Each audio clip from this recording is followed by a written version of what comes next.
मोह से जकड़ा हुआ था, तब कृष्ण ने उसे यही समझाया कि किसी भी रिश्ते से ऊपर उठकर, किसी भी लगाव से परे होकर केवल कर्तव्य निभाना ही सच्चा धर्म है। उन्होंने कहा, यदि तू मोह में फंसकर कर्म छोड़ देगा तो न रिश्तेदार तुझे बचा पाएंगे, न समाज तुझे माफ करेगा, यहां तक कि तेरा खुद का आत्मा भी तुझे कोसेगा। इसीलिए उठ और धर्म युद्ध कर। मनुष्य अक्सर यह भूल जाता है कि उसका वर्तमान, उसका भविष्य और उसका सम्मान सब उसके कर्मों पर आधारित है। लोग धन को सगा मानते हैं, लोग रिश्तों को सगा मानते हैं, लोग ताकत को सगा मानते हैं, लेकिन जब कठिनाई आती है तब सब कुछ छूट जाता है। धन संकट में साथ नहीं देता, रिश्ते मजबूरी में दूर हो जाते हैं, ताकत भी उम्र के साथ क्षीण हो जाती है। पर जो कर्म तुम्हारे जीवन में संचित होते हैं वही तुम्हें सम्मान दिलाते हैं, वही तुम्हें आगे बढ़ाते हैं और वही तुम्हारे बाद भी तुम्हारा नाम अमर करते हैं। सच्चाई यह है कि हर इंसान अपनी किस्मत का शिल्पकार है। यदि तुम आलस्य चुनते हो तो तुम्हें अपमान मिलेगा, यदि तुम ईमानदारी चुनते हो तो तुम्हें आदर मिलेगा, यदि तुम छल कपट चुनते हो तो तुम्हें भय और चिंता घेरेगी, और यदि तुम निस्वार्थ सेवा चुनते हो तो तुम्हें शांति और संतोष मिलेगा। यही है गीता का सार। कभी यह मत सोचो कि कोई दूसरा तुम्हारे जीवन को बेहतर बना देगा। न गुरु, न मित्र, न परिवार, कोई भी तुम्हें मंजिल तक नहीं पहुंचा सकता जब तक कि तुम स्वयं मेहनत नहीं करोगे। कृष्ण ने कहा है कि कर्म करना ही पूजा है। यदि तुम निष्क्रिय रहोगे तो ब्रह्मांड भी तुम्हारी मदद नहीं करेगा। इस जीवन का सबसे बड़ा अन्याय यही है कि लोग अपनी असफलता के लिए परिस्थितियों को दोषी ठहराते हैं, लेकिन अपनी सफलता का श्रेय खुद ले लेते हैं। जबकि गीता सिखाती है कि न तो असफलता दूसरों की गलती से आती है और न ही सफलता केवल भाग्य से आती है। सब कुछ केवल और केवल तुम्हारे कर्म पर आधारित है। जीवन का सबसे गहरा रहस्य यही है कि कर्म किसी का सगा नहीं होता।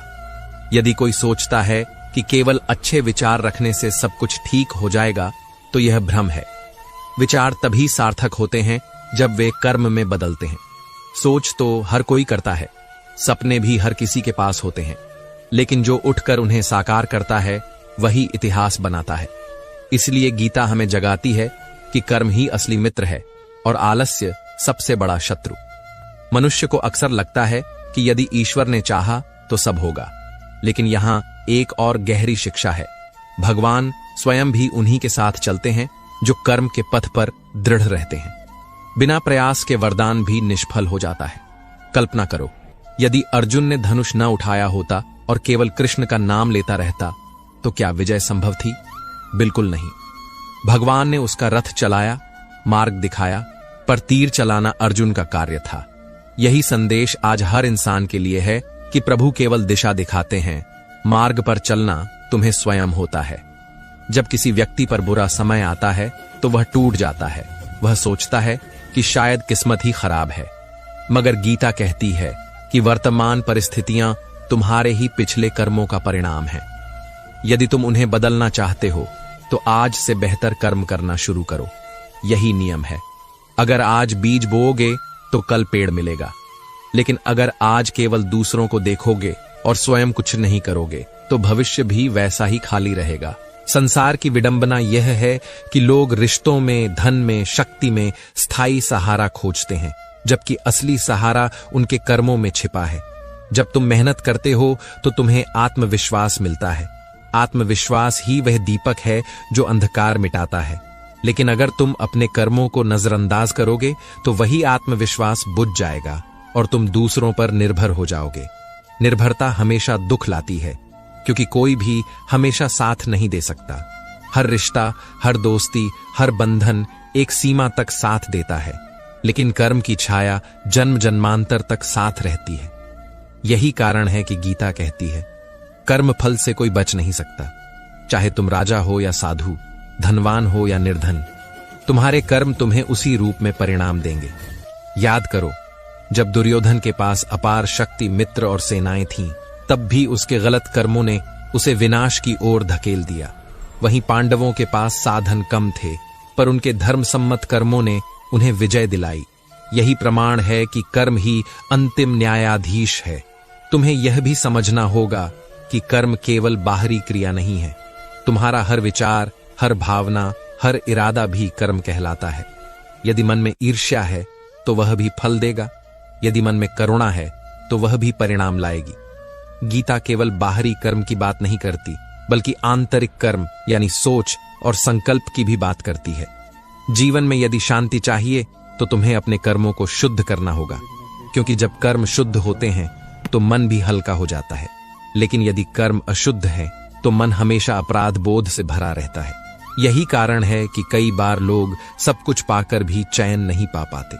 वे सोचते हैं कि शायद अधिक धन उन्हें सुख देगा, लेकिन सच तो यह है कि अशुद्ध कर्म से कमाया गया धन केवल बेचैनी लाता है। सफलता पाने का सबसे पवित्र मार्ग यही है कि अपने कर्म को पूजा मानो।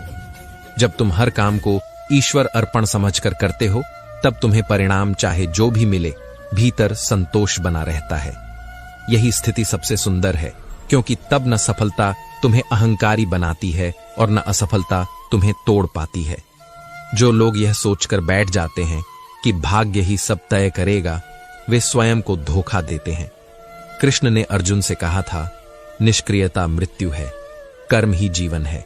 अगर तुम्हारे हाथ रुक जाए, तुम्हारा मन जड़ हो जाए, तो समझ लो कि जीवन का प्रवाह भी रुक गया। इसलिए गीता हमें प्रेरणा देती है कि चलते रहो, करते रहो, बिना रुके, बिना थके। मनुष्य का जीवन एक निरंतर यात्रा है और इस यात्रा में उसका साथी केवल और केवल उसका कर्म होता है। तुम चाहे कितने ही रिश्तों पर भरोसा कर लो, चाहे कितना ही धन संचित कर लो, चाहे कितनी ही प्रसिद्धि अर्जित कर लो, जब समय कठिन होता है तो सब दूर खिसक जाते हैं। उस घड़ी में तुम्हारे अपने कर्म ही तुम्हें थामते हैं। यही कारण है कि गीता बार बार याद दिलाती है कि कर्म को छोड़कर न किसी देवता, न किसी भाग्य, न किसी संबंध पर पूर्ण विश्वास किया जा सकता है। जब कोई बच्चा पढ़ाई करता है, रात रात भर जाग कर मेहनत करता है, तो परीक्षा में उसका आत्मविश्वास उसे विजयी बनाता है। वहीं जो आलस्य में डूबा रहता है, बहाने बनाता है, उसके सामने असफलता खड़ी हो जाती है। अब सोचो, क्या उसकी असफलता में किसी और का दोष है? बिल्कुल नहीं। वही कर्म का कठोर नियम है। कर्म ही निर्णय करता है। इतिहास गवाह है कि जिसने धर्मयुक्त कर्म किए, उसका नाम अमर हो गया। राम ने कठिनाइयों में भी सत्य नहीं छोड़ा। परिणाम स्वरूप उन्हें मर्यादा पुरुषोत्तम की उपाधि मिली। वहीं रावण ने ज्ञान, शक्ति और सामर्थ्य होने पर भी गलत कर्म किए। परिणाम स्वरूप उसका विनाश हुआ। यह उदाहरण हमें बताता है कि कर्म चाहे कितना भी गुप्त क्यों न हो, उसका फल अवश्य प्रकट होता है। आज के समय में भी देखो, कितने लोग यह सोचकर गलत रास्ते चुन लेते हैं कि किसी को पता नहीं चलेगा। लेकिन गीता चेतावनी देती है, ब्रह्मांड की आंख सब देखती है। कर्म चाहे कितना ही छिपा हो, उसका परिणाम तुम्हारे जीवन में सामने आएगा ही। यह न्याय का ऐसा नियम है जिससे कोई बच नहीं सकता। कभी यह मत भूलो कि तुम्हारा हर कार्य ब्रह्मांड के विशाल रजिस्टर में दर्ज होता है। जब तुम किसी की मदद करते हो तो वह ऊर्जा लौटकर तुम्हारे पास आती है। जब तुम किसी को चोट पहुंचाते हो तो वही पीड़ा किसी न किसी रूप में तुम्हारे जीवन में प्रवेश करती है। यही कारण है कि गीता हमें न केवल कर्म करने की प्रेरणा देती है, बल्कि यह भी सिखाती है कि कर्म शुभ होना चाहिए। संसार में जितनी भी बेचैनियां हैं, जितने भी संघर्ष हैं, उनकी जड़ में असंतुलित कर्म ही है। यदि इंसान संतुलित, सजग और धर्मसम्मत कर्म करना सीख ले, तो न केवल उसका जीवन सुंदर हो जाएगा, बल्कि समाज भी शांति से भर जाएगा। यही गीता का स्वप्न है, एक ऐसा समाज जहां हर व्यक्ति अपने कर्तव्य को समझे और उसे निष्ठा से निभाए। कृष्ण ने युद्ध भूमि में कहा था, स्वधर्मे निधनम श्रेयः परधर्मो भयावह। अर्थात अपने कर्तव्य को निभाते हुए मृत्यु भी आ जाए तो वह श्रेष्ठ है, लेकिन किसी और के कर्म को अपनाना भयकारी है। इसका मतलब यह है कि तुम्हें अपने कर्म से भागना नहीं चाहिए, चाहे वह कितना भी कठिन क्यों न लगे। जब तक तुम अपने दायित्व को नहीं निभाओगे, तब तक तुम्हें शांति नहीं मिलेगी। अब सोचो, जब एक बीज धरती में दबाया जाता है तो वह अंधेरे और मिट्टी के बोझ को सहता है, लेकिन उसी सहनशीलता और धैर्य से वह अंकुर बनता है, पौधा बनता है और अंत में विशाल वृक्ष में बदल जाता है। यदि वह बीज दबने से डर जाता तो वह कभी वृक्ष न बन पाता। उसी तरह जब जीवन में कठिनाई आती है तो समझ लो कि यह तुम्हें बड़ा बनाने की प्रक्रिया है। तुम्हारा धैर्य और कर्म ही तुम्हें उस ऊंचाई तक पहुंचाएगा जहां तुम जाना चाहते हो। जो लोग यह सोचते हैं कि केवल पूजा पाठ से जीवन बदल जाएगा, वे अधूरी समझ रखते हैं। पूजा केवल तब सार्थक है जब वह कर्म में परिणत हो। यदि तुम भगवान का नाम लेकर भी कर्महीन रहते हो तो वह नाम भी तुम्हें आगे नहीं बढ़ा पाएगा। लेकिन यदि तुम हर काम को भगवान अर्पण मानकर करते हो तो वही कर्म तुम्हारी साधना बन जाता है। इसलिए गीता कहती है कि कर्म ही धर्म है। यदि तुम निष्काम भाव से कर्म करते हो तो तुम्हारा हृदय पवित्र हो जाता है। पवित्र हृदय में भय नहीं रहता, मोह नहीं रहता, चिंता नहीं रहती, वहां केवल आनंद रहता है। यही गीता का वचन है कि कर्म किसी का सगा नहीं होता, लेकिन यदि कर्म शुद्ध हो तो वही तुम्हारा सबसे बड़ा मित्र बन जाता है। कर्म की महिमा इतनी गहरी है कि यदि कोई मनुष्य इसे सचमुच समझ ले तो उसका जीवन कभी व्यर्थ नहीं जाएगा। सोचो, इस संसार में जन्म लेने वाला हर प्राणी एक ही नियम से बंधा हुआ है, जैसा कर्म वैसा फल।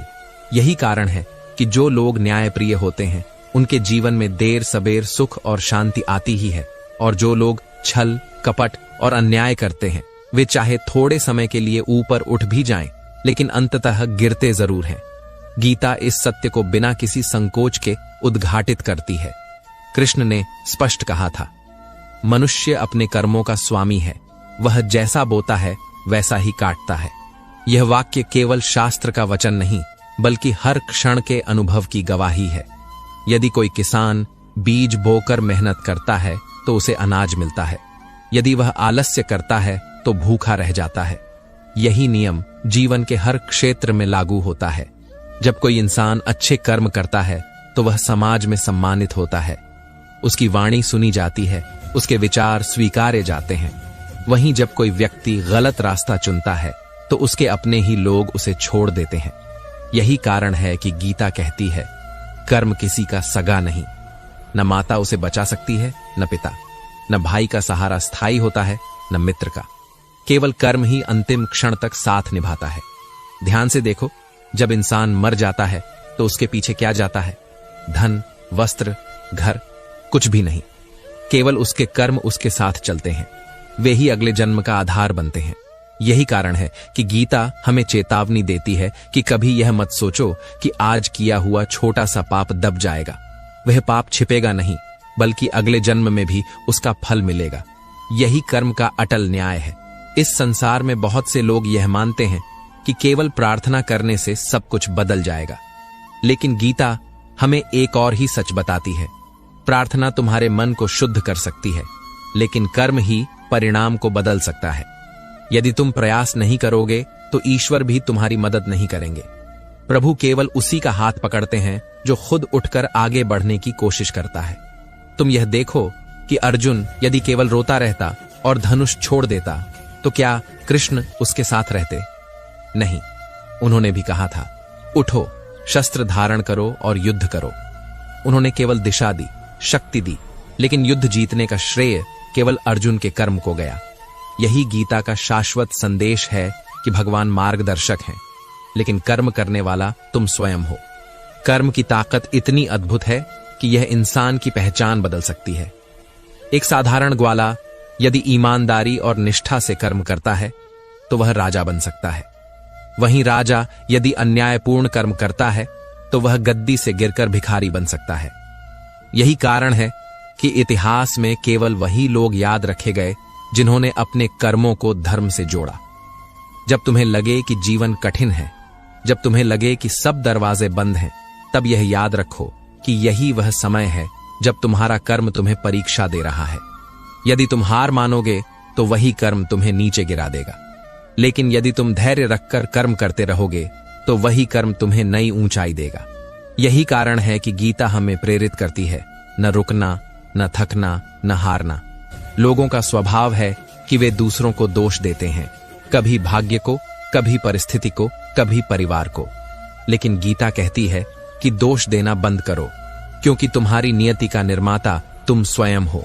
यदि आज का जीवन तुम्हें पसंद नहीं है तो कल के लिए बेहतर कर्म करो। यही एकमात्र उपाय है। न कोई ताबीज तुम्हें बदल सकता है, न कोई जादू। केवल कर्म ही तुम्हारा भविष्य बदल सकता है। और जब यह समझ मनुष्य के हृदय में उतर जाती है, तब उसका दृष्टिकोण पूरी तरह बदल जाता है। वह हर काम को उत्साह और समर्पण से करने लगता है। उसे यह पता होता है कि परिणाम चाहे जैसा भी हो, उसका नियंत्रण मेरे हाथ में नहीं है, लेकिन कर्म करना मेरे वश में है। यही संतुलन उसे शांति देता है। कर्म कभी किसी के पक्ष में या विपक्ष में नहीं होता। वह न पक्षपाती है, न कृपालु। वह केवल न्यायप्रिय है। यही उसकी महानता है। यही कारण है कि गीता हमें सिखाती है, कर्म ही सबसे बड़ा धर्म है। यदि कर्म शुद्ध है तो जीवन सुंदर है, यदि कर्म अशुद्ध है तो जीवन कठिन है। यही सत्य हर युग में लागू होता है। कभी कभी मनुष्य यह सोचकर भ्रमित हो जाता है कि उसके अच्छे कर्मों का परिणाम तुरंत क्यों नहीं मिला। वह अधीर होकर कहता है, मैंने तो मेहनत की, फिर भी मुझे सफलता क्यों नहीं मिली। यहां गीता गहरी सीख देती है। कृष्ण समझाते हैं कि कर्म का फल तुरंत ही नहीं मिलता, कभी वह समय के साथ आता है। जैसे बीज बोने के बाद उसे वृक्ष बनने में समय लगता है, वैसे ही अच्छे कर्मों का भी परिणाम देर से प्रकट हो सकता है। लेकिन निश्चिंत रहो, वह फल तुम्हारे पास लौटकर अवश्य आता है। यही कारण है कि कृष्ण ने कहा था, फल की चिंता मत करो, केवल कर्म करते रहो। जब इंसान परिणाम की चिंता करता है, तब उसका मन विचलित होता है। वह अधीर होकर हार मान लेता है। लेकिन जो व्यक्ति धैर्यपूर्वक निरंतर कर्म करता रहता है, उसका मार्ग कोई रोक नहीं सकता। यही धैर्य और समर्पण मनुष्य को महान बनाते हैं। ध्यान से सोचो, जब अर्जुन युद्ध भूमि में खड़ा था, तब उसके सामने अपने ही संबंधी थे। वह सोच रहा था कि उन्हें मारना अधर्म होगा, लेकिन कृष्ण ने समझाया कि यह मोह है। यदि तू अपने कर्तव्य से भागेगा तो तेरा जीवन निष्फल हो जाएगा। धर्म वही है जो न्याय के पक्ष में खड़ा हो, और न्याय हमेशा सही कर्म की मांग करता है। इसीलिए गीता कहती है कि रिश्तों से ऊपर कर्म है, मोह से ऊपर कर्तव्य है। मानव जीवन का सौंदर्य भी इसी में है कि हर पल हमें कर्म का अवसर मिलता है। सुबह उठते ही हम तय कर सकते हैं कि आज किस दिशा में कदम बढ़ाना है। यदि हम आलस्य चुनते हैं तो दिन व्यर्थ जाता है, यदि हम प्रयास चुनते हैं तो दिन सार्थक बनता है। यही छोटे छोटे निर्णय मिलकर जीवन की दिशा तय करते हैं। कर्म का न्याय इतना गहरा है कि वह कभी किसी का पक्षपात नहीं करता। सोचो, सूर्य सब पर समान रूप से चमकता है, परंतु यदि कोई खिड़की बंद कर ले तो सूर्य की किरणें भीतर नहीं आ सकती। दोष सूर्य का नहीं, बल्कि बंद खिड़की का है। उसी तरह ईश्वर की कृपा सबके लिए समान है, लेकिन यदि तुम्हारे कर्महीन हैं, तो वह कृपा तुम्हें पूर्ण रूप से प्राप्त नहीं होगी। यह संसार एक विद्यालय है और हर परिस्थिति एक परीक्षा। यदि तुम कठिनाइयों को देखकर भागोगे तो परीक्षा अधूरी रह जाएगी, लेकिन यदि तुम डटकर कर्म करते रहोगे तो यह परीक्षा तुम्हें ऊंचाई पर पहुंचा देगी। यही जीवन का सत्य है। यही कारण है कि गीता हमें हार मानने से रोकती है। आज के युग में लोग शॉर्टकट ढूंढते हैं। वे चाहते हैं कि बिना मेहनत किए उन्हें सब कुछ मिल जाए, लेकिन गीता स्पष्ट कहती है कि शॉर्टकट केवल भ्रम है, कर्म का कोई विकल्प नहीं। जैसे कोई किसान खेत में बीज डाले बिना फसल नहीं काट सकता, वैसे ही बिना कर्म किए कोई फल नहीं पा सकता। कभी यह भी याद रखो कि हर कर्म केवल बाहरी परिणाम नहीं लाता, बल्कि भीतर भी परिवर्तन करता है। यदि तुम किसी की मदद करते हो तो तुम्हारे भीतर करुणा का बीज बढ़ता है। यदि तुम छल करते हो तो तुम्हारे भीतर भय का बीज पनपता है। यही बीज भविष्य में वृक्ष बनते हैं और तुम्हारे जीवन को आकार देते हैं। यही कारण है कि गीता कहती है, सज्जन कर्म आत्मा को हल्का करते हैं और दुर्जन कर्म आत्मा को बोझिल। यदि तुम चाहते हो कि भीतर शांति बनी रहे